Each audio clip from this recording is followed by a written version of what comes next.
संसद का शीतकालीन सत्र 4 दिसंबर से शुरू होने वाला है। उससे पहले राज्यसभा सदस्यों को कई तरीके के दिशा निर्देश जारी किए गए हैं। अब राज्यसभा सांसदों को सदन के अंदर जय Hind, Vande Mataram, thank you, thanks जैसे नारों से परहेज करना होगा। इतना ही नहीं, राज्यसभा सभापति ने कुछ हिदायतें भी दी हैं, जिसमें जो व्यवस्था दी गई है उसे सदन के अंदर या बाहर आलोचना करने से बचना होगा। सांसदों को सदन की मर्यादा का भी ख्याल रखने के लिए कहा गया है।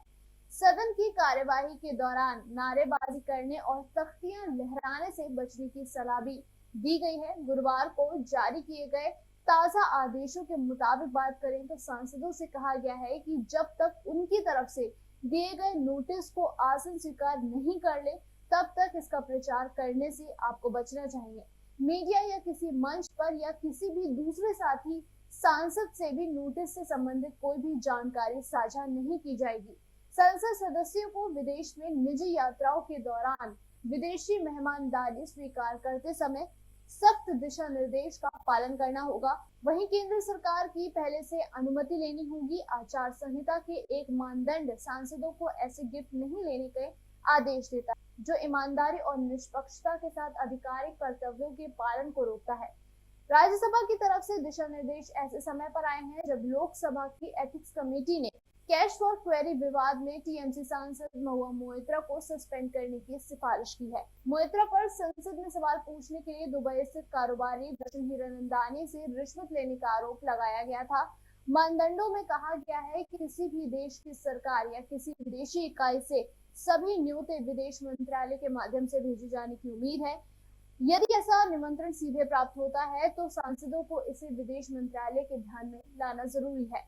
उस मंत्रालय की आवश्यक राजनीतिक मंजूरी भी प्राप्त की जानी चाहिए। इसी के साथ सदस्यों से ये भी अनुरोध किया जाता है कि वो अपने यात्रा कार्यक्रम को अंतिम रूप देते ही सम्मेलन या प्रोटोकॉल अनुभाग के प्रभारी संयुक्त सचिव को ईमेल करें। इसकी सूचना वहीं एक अन्य ताजा अधिसूचना में सांसदों द्वारा पालन किए जाने वाली आचार संहिता को भी दोहराया गया है।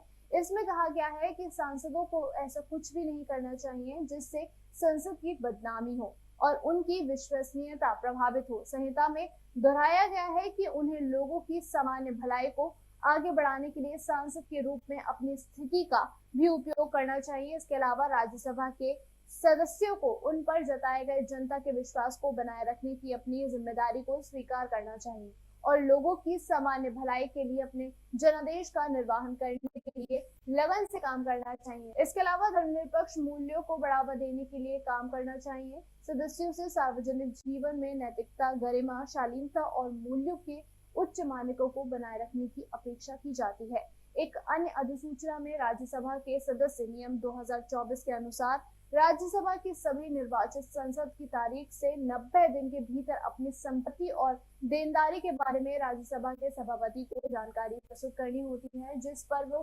परिषद और अपनी सीट लेने के लिए शपथ लेते हैं या प्रतिज्ञान करते हैं, उस पर हस्ताक्षर करते हैं। सदस्यों को भारत और विदेश में संपत्ति और देनदारी के बारे में जानकारी देनी चाहिए। अभी के लिए फिलहाल इतना ही। जल्द वापस आएंगे तमाम जानकारियों के साथ। तब तक के लिए बने रहिए इन खबर पर।